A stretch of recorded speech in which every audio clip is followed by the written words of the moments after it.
So the first question, critically analyze whether the non-enforceability of DPSP make them subservient to fundamental rights. So critically analyze whether the non-enforceability of DPSP make them subservient to fundamental rights. So the debate of supremacy of fundamental rights over DPSP was first brought forth in Champaran Champakam Durajarajan case. The debate of supremacy of fundamental rights over the DPSP was first brought forth in Champakam Durajarajan case in 1951. Fundamental rights are superior to DPSP due to their enforceability in the following ways. Article 13 provides that the laws derogatory to fundamental rights will be void. Power of judicial review of judiciary is also implied in this article. Article 13 provides that the laws derogatory to fundamental rights will be void. Power of judicial review of judiciary is also implied in this article. Sorry. The Constitution provides enforcement of fundamental rights by Supreme Court and High Court, though right petitions under Article 32 and 26 respectively. The Constitution provides for enforcement of fundamental rights by Supreme Court and our High Court through the petitions under 32 Article and 2026 respectively. Fundamental rights except Article 19 cannot be suspended during the emergency. Only their enforcement, except Article 20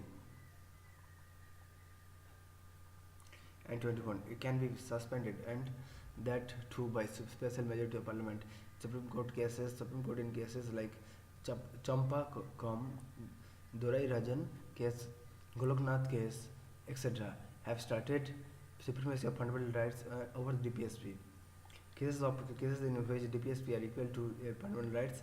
Article 31C provides that laws giving effect to Article 39B and C shall not be void on grounds of contravention to Article 14 and 19.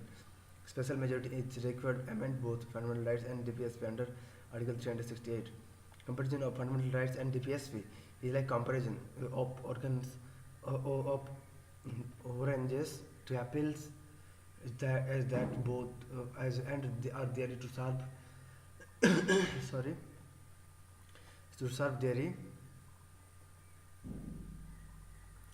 serve different purpose. While DPSP are to strengthen social economic diplomacy, the fundamental rights are impart political democracy.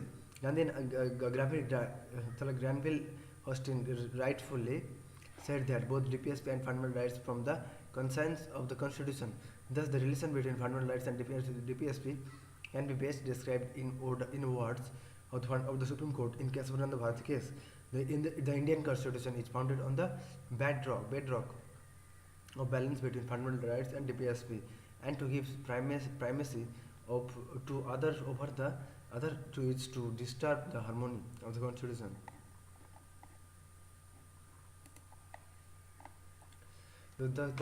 So here the chapters of fundamental rights and DPSP were added in the part 3 and part 4.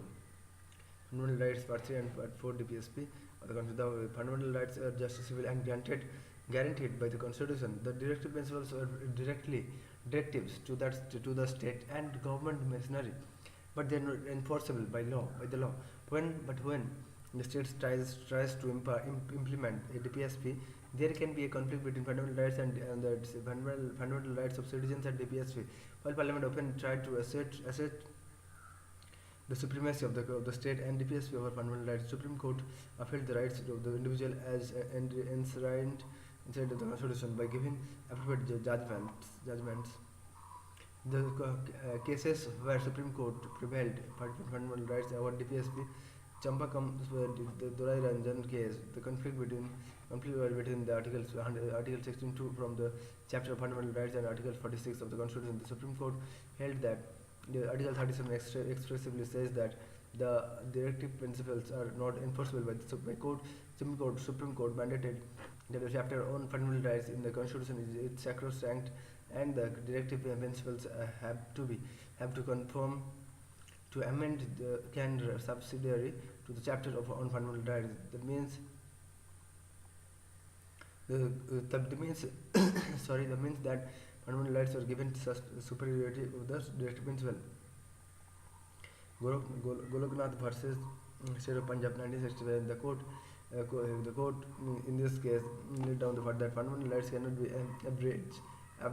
diluted to implement the directive principle. But by the 24th Amendment Act of 1971, the Parliament amended Article 13 and Article 368. This amendment made it clear that Parliament has the power to amend any part of the Constitution, including fundamental rights, and the word law is as used in Article 13 and does not include in the Constitutional Amendment Act.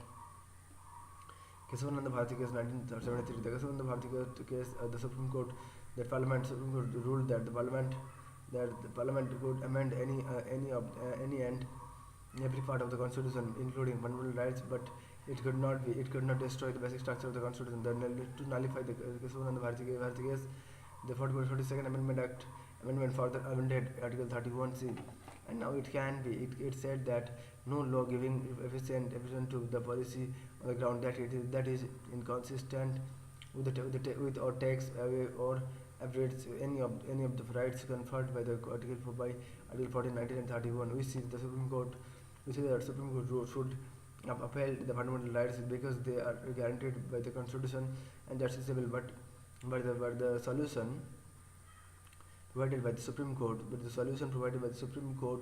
may judicial but not practical in all cases. It is Parliament which can reach beyond the judicial solution when a social conflict arises out of the conflict of the fundamental rights and DPSP.